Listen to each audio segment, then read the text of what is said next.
Canada's 1970 World Championship show jumping team was an inspiration to many.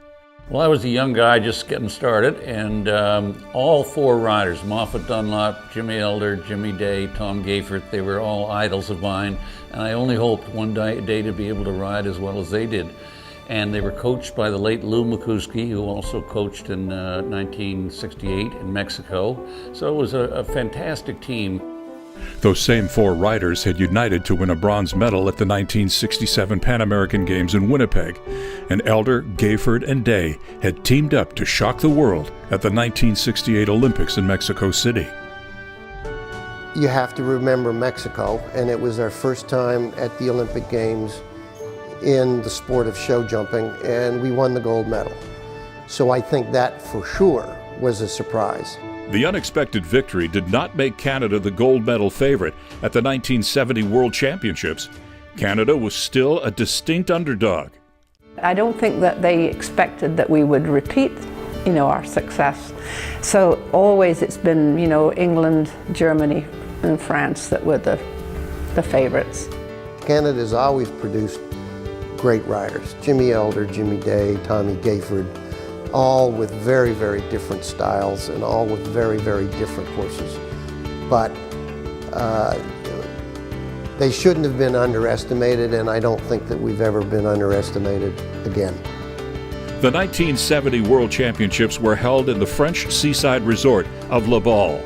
When we arrived in Les Balles, we as grooms were very alarmed to find that we were going to be sleeping in army tents.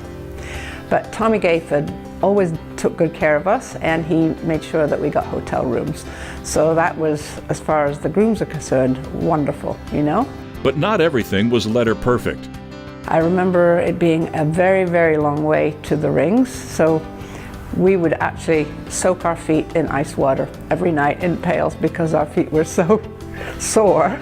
Ice was a popular topic of conversation in the Canadian camp. Jimmy Day's horse had incurred an injury that required ice, and the only place on this trip where they could get ice was at the local pub.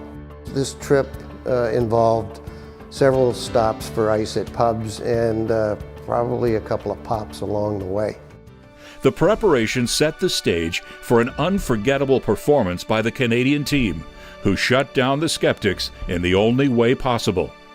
And to come back from 1968 in Mexico, which some said was a fluke. It was Canada's first outing in international show jumping.